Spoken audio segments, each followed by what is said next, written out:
It's a really good question, Jenny, and I think that there's no one answer to that. For me, it probably all stems from leadership within the firm. For us, the most senior person and down needs to be able to understand what we do and why we do it. That helps to keep it fresh when they weave it into their messages, whether it be at team meetings, town halls that we run, all of the key comms that we deliver. I think that's number one. I think beyond that, it's also then about empowering people within our business to continue to bring ideas to the table and making sure that it's not static. It has to always continually evolve. It comes back to our strategic vision. Our program is always linked to the wider ambitions of the firm, which do change. So I think that this program needs to dovetail with that well, and therefore we need to continue the ideas coming through. So we try to make sure that there are ambassadors right across the firm who understand what we do, but also keep generating ideas for us. Absolutely organic, but having said that, I think we've got a lot better at maturing the way we think about these things. So initially, most of our corporate partnerships have been kind of almost a stumbling together initially with those first couple of partners. But once we kind of concentrated on doing one thing well, what we got is trust. You know, it was your slides, wasn't it, around trust and the criticality of that. And what we found is where you start to build those relationships and you do one thing incredibly well together, then the next step can be taken and the next step. And what we found is certainly by the time you get 2 or 3 years in, what's probably started as one little initiative together could be very much 5 to 10 things that you've been doing together. And for me, the ultimate is, because we're a hospitality social enterprise, the ultimate is being embedded in your organisation every single day, so every single staff member can taste the difference that we're creating. So my ultimate is that we're running the corporate cafe, and every single morning when you're going to get your coffee, that the corporate, the staff member is knowing that this cup of coffee right now that I have, these little things I'm doing every single day, are part of the change. So it starts off probably quite a distance, and then as we find more and more things that we can do together, and more business that we can do together, what ends up being probably 1 or 2 times a year that you might be interacting, hopefully you start interacting around daily. The other thing too that has been extraordinary is to watch as one corporate starts a relationship with you, and the power of not just that individual corporate relationship, but then that being visible to other corporates externally. And I guess that's why, when today's being run, that these corporate relationships are telling other corporates to trust those relationships as well. So I know, for example, we're running a number of corporate cafes. Arup on Collins Street, we're about to start running the AMP cafe and the ANZ cafes, but they've all come off the back of the last one. That someone's gone into the foyer and seen us running that cafe and said, oh, actually, can we find out more about that? And then that one sells the next one, sells the next one. So I think the power of kind of any of these relationships being catalytic beyond, the individual organisations is incredibly powerful. And, I know you were saying kind of match dollar for dollar, but I bet if we did the sums on that, it would be so magnified. It's probably, $1 put into $100, and as a return on investment, that's extraordinary.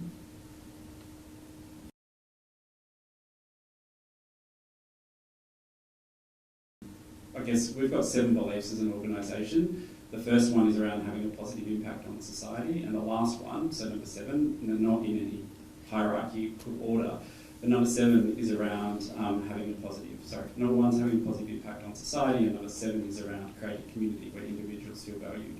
And the other 5 around that, around driving the business and how we operate as people. And so from our perspective, living and breathing a really genuine, purpose-led workplace giving program now means that we can take our position, which we have a relationship with so many recruiters. Most companies recruit through Seek. So we take that responsibility and then amplify what we do from an internal perspective around our small change program and try to take that externally, which is a bit further extension of the brand. Anyone that knows the Seek brand would probably identify it. It's a bit fun, it's a bit quirky, it's here to be helpful.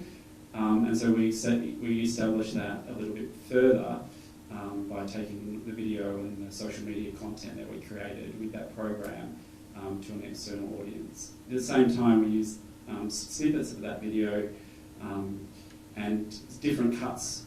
So we did versions that our charity partners who might not have a marketing budget would be able to therefore use it for their own purposes. So in their own social media channels, we create different versions that they can then use for themselves. And that was all on our cost as well. But we felt like if we're going to do this for us, because we felt that this was important to further engage our people, how can we do this in a simpler way, using the same content or similar content on the same shoot or on similar shoots at similar time, and then extend that further into other brands. And so we were able to provide that into our charity partners as well, so then that they use within their networks, and trying to create that multiplier effect. If you're going to do something once, do it smartly so you can extend the benefit.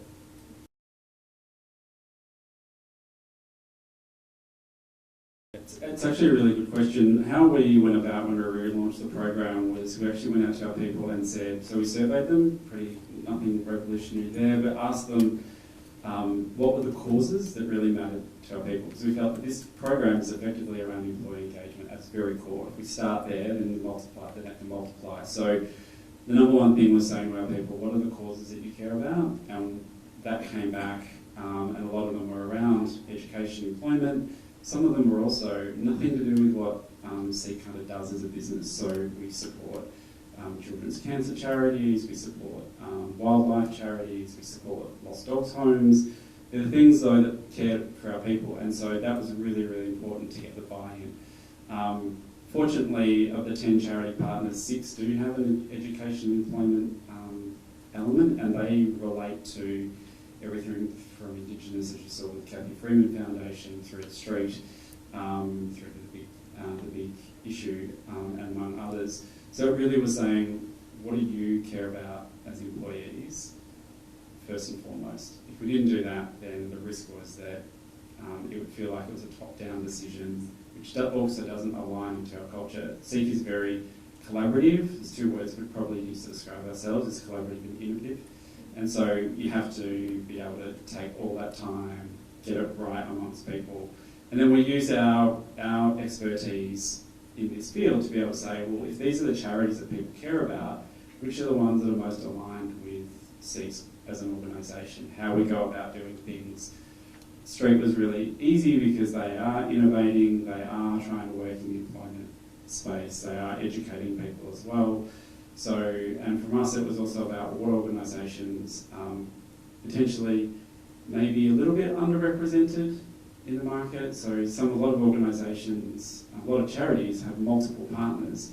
Some of ours do, but some of them don't. And so where was our opportunity? Also, coming back to our startup roots, 2 brothers and a mate started Seek 21 years ago. And so how do you give a social enterprise a leg up, similar to what we had all those years ago? And so it's trying to, again, that whole multiplier effect, pay it forward, is really the philosophy behind it.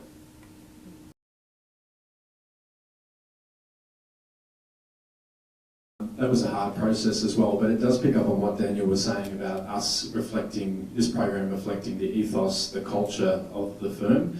So whilst we create a framework for the program, which is very much about equal justice and children and young people, there is flexibility within that framework for people to make suggestions about which organisations to work with or which programs they want to run with.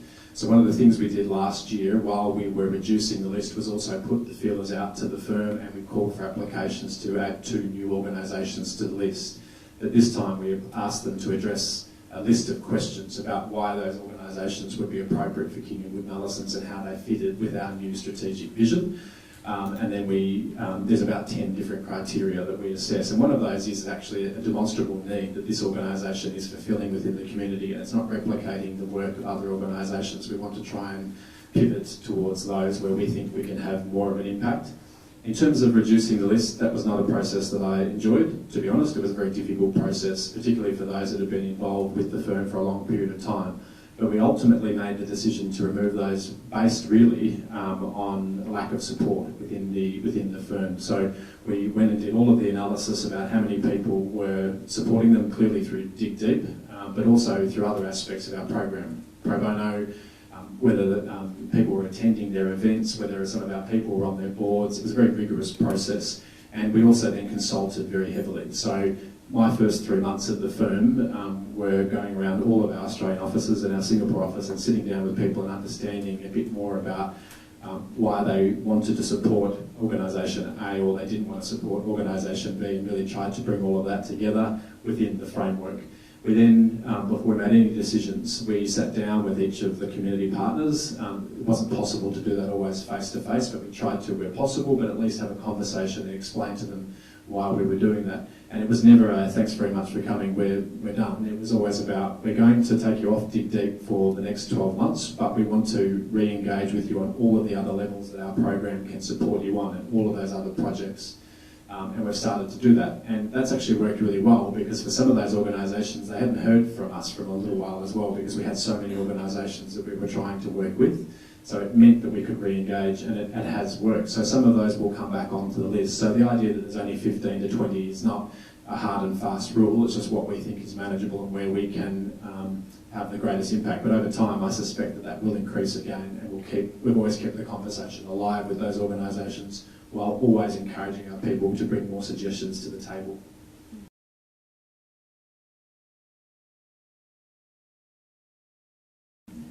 Yeah, I think from our point of view is, if we want to keep engagement up internally, we need to know what the charity is actually doing from the outcome of the donation or the activity that we work with them. Because if we can tell a personal story, it actually enables people to go, oh well, I know where my $5 a week went, and I can see that it's having an impact, rather than feeling like someone's taking something out of my pocket and I'm not actually seeing any return for it. So the number one thing that we're looking for is, tell us what you're doing, and what we're now, this year, our focus is how are we going to leverage our internal communication calendar as it relates to the Small Change Program with the marketing calendars of each of our 10 charity partners. So we're actively reaching out to them saying, what are you doing in the market? How can we communicate the impact of how someone's donation has resulted in a positive outcome?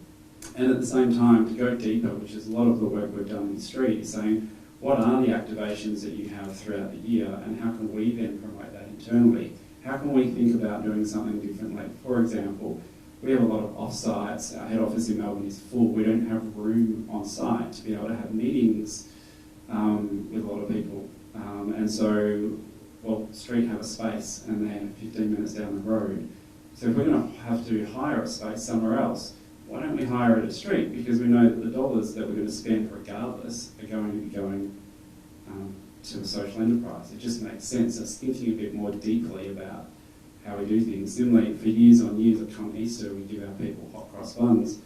3 or 4 years ago, we switched to, rather than the baker down the road, we're like, we'll give the money to street. Street produce hot cross buns. We created a cafe internally instead of having standard coffee beans. In that cafe, we use street coffee beans. So it's just thinking, how can we go more deeply? So it is about opening the relationship, about being really transparent from a charity perspective about what are you doing that could actually work for us. If the street coffee was terrible and the hot cross buns were rock hard and no one liked them, we wouldn't do it because it wouldn't work for our people. So it is also about having a good quality product that you can then bring back in. I just wanted to quickly add to that and say it's very much a two-way street for us. We want to start from the basis of how can we best help you. So for me, I'm not looking really so much at what the firm can get out of it. It's very much about what are all the things that you have on your list that we as an organisation can bring to support you. And I always encourage our organisations, and I can see Jill from the Smith family here, who we work really closely with, I always tell her to give me a wish list. Give me everything that's on that list, even if you think it's completely pie in the sky. I'd love to hear it from the outset, because then we can work backwards from there. And I think that comes to what Daniel's saying about transparency and authenticity in a relationship. it's just it's a better way to start things, not sort of, oh, well, we really need this, but I'm not going to ask them now because that might put them off. I think the best one's where you just start up front. Can I add one thing to that? Just from the perspective of the charity, for us, what's really critical is not just thinking of our charity partners as kind of funding the things that we're trying to do. My ideal, is that one day that we've got a joint venture with Seek, that we're doing business together, or the social impact that we're trying to create is actually being done together. So we're actually in partnership doing those things. And I think the power for the charity, I think, is thinking about that other organisation as part of an extension of your social mission and how you're trying to achieve that. And that's when it gets exciting, that leverage and being able to do extraordinary things. Is if you think about, these other thousands of people who want the same thing and are part of the actual, the creation of the social impact.